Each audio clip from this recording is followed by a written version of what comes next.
Okay, so these are our equations of lines. Your M stands for slope, which we talked about a lot yesterday. Your B, anybody remember what the B is?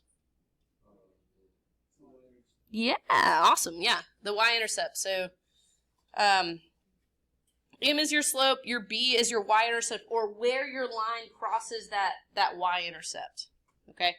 And then your x and your y, they actually they stay in the equation. So you'll have like y equals 7x minus 12 or something. Like that would be an example of an equation.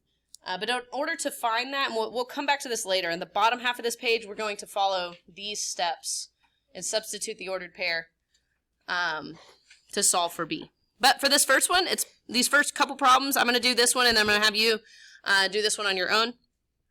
You're going to figure out what is my slope and what is my y-intercept. Oh, my B. And then we're going to plug it into our equation, and then we'll be done. Okay, so my M and my B. So if you look at this, you've got, this is nice because it has lines. So it's kind of like what we did on Delta Math yesterday, where you figure out like how far up and how far over it goes. This is hard to tell because the lines didn't copy, and I hate that that happened. But if you notice, it's going from 4, this is at 4, up to 6. So yeah, so it's, the rise is 2. And it's also going to be positive because that, you put Bob on that line, he's walking up. All right, when he walks to the right. And then it goes from -6 to -3 on the little dots.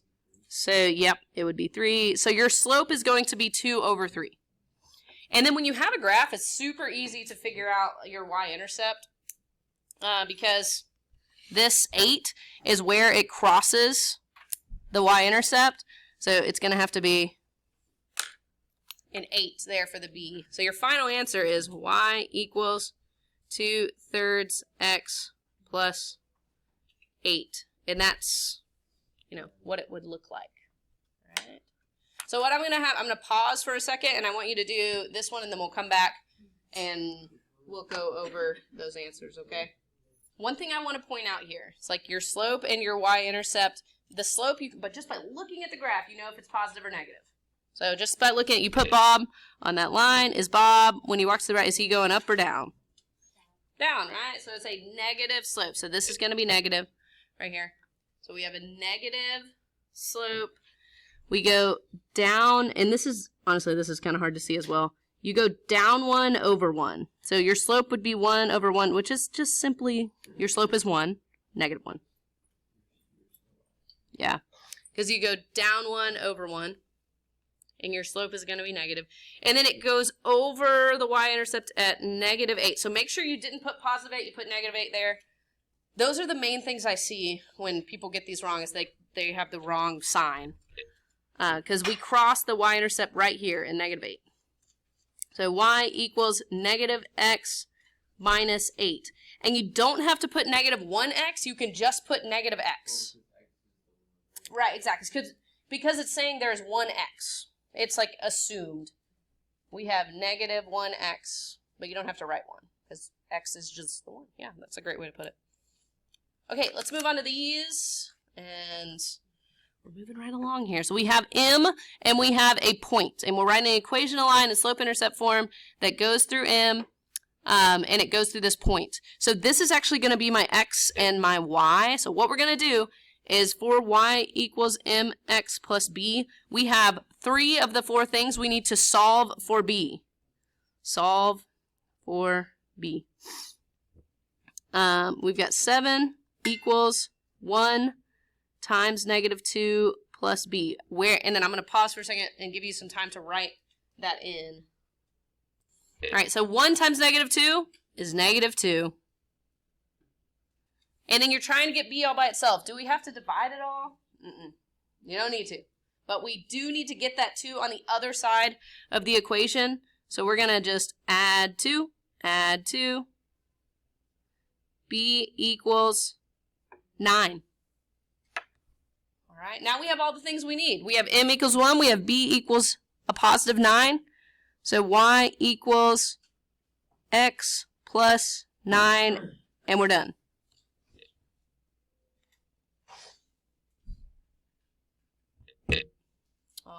right?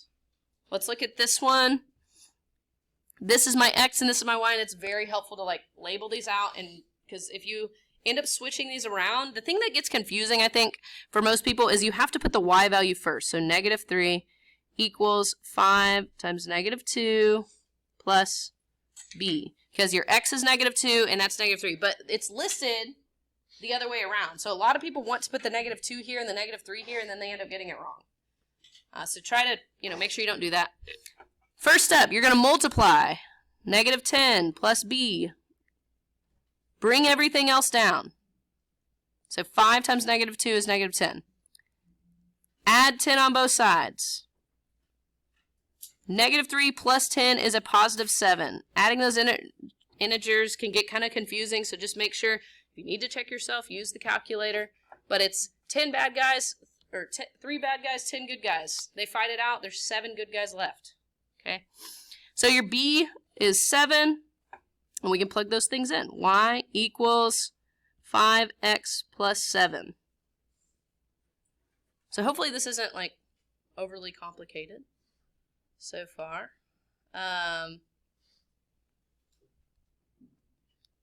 All right, for this one, you've got m equals 0. So negative 3 equals, so there's my y, there's my x. When this is 0, I just want to show you guys something. When your x is, or when your slope is 0 or your x is 0, either one, 0 times 4 plus b.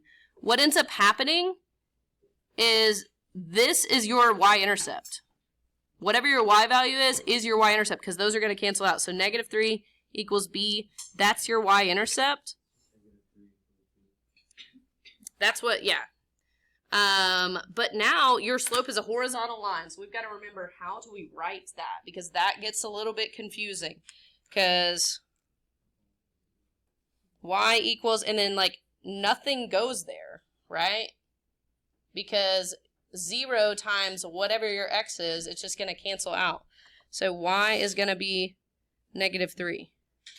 And that is a horizontal line. Does anybody remember what a vertical line, like the equation of a vertical line, looks like? Instead of y equals a number, it is x equals a number, right? So a vertical line is an undefined slope. You're not going to get one of these when it gives you the slope, because that's when the slope is undefined. But that's the difference. If slope is 0, it's going to be y equals whatever that is. You really don't have to do any work for it. All right, last page. We've got 2. So what I'm going to do is I'm going to do this one and then kind of have you guys do this one on your own. We'll see. I might get you started on this one. But we are going to first find slope. So what we did yesterday, x1, y1, x2, y2. So we're going to subtract our y's. 5, this one, minus negative 1. And then we are going to subtract our x's. 1 minus negative 1. So this one ends up as 6 over 2, which is 3. So your slope is 3. And then I actually want you guys to, I'm going to pause this. I want you to continue on and solve the rest of this one now that you know the slope. So your job now is to just pick one of the points and do what we did for the last example. It doesn't matter which one. You're going to get the same answer no matter which point you choose. Okay, so let's see if we have solved this correctly. Our y is 5, and you can do either one of these. You should get the same answer. 5 equals mx plus b. Oh, the x is 1.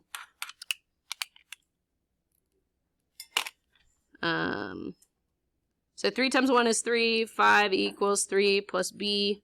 Subtract 3 on both sides. You should get 2. So y equals your m.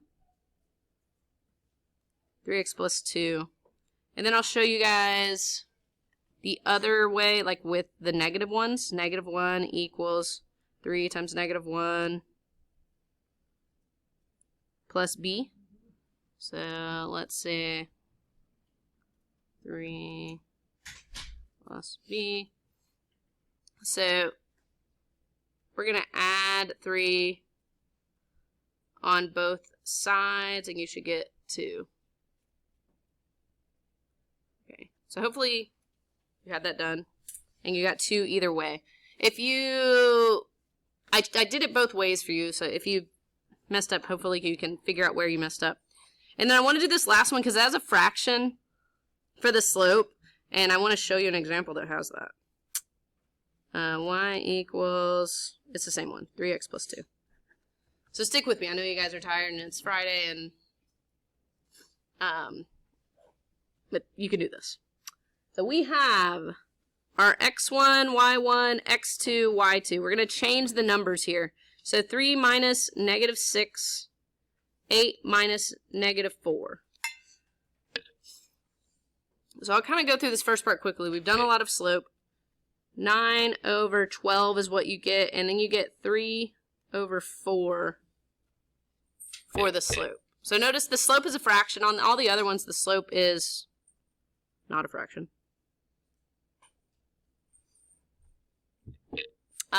So that kind of changes things a little bit. But you can pick which one you want to use here. This one or this one. I like positive numbers, so I'm going to use 8 and 3 for my x and my y. So I'm going to write that down here. 8 and 3. You can use any one you want. It doesn't matter. X and y.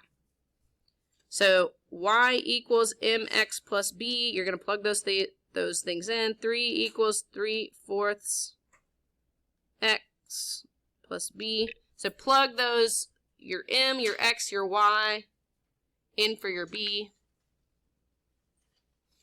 And then you've got a couple of options here. You can use your calculator and you can multiply, 3 over 4 times 8, like it has here.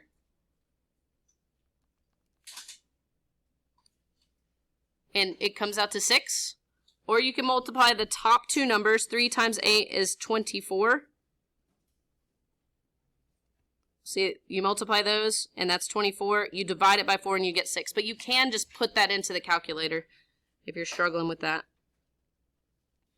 But ultimately, you will end up with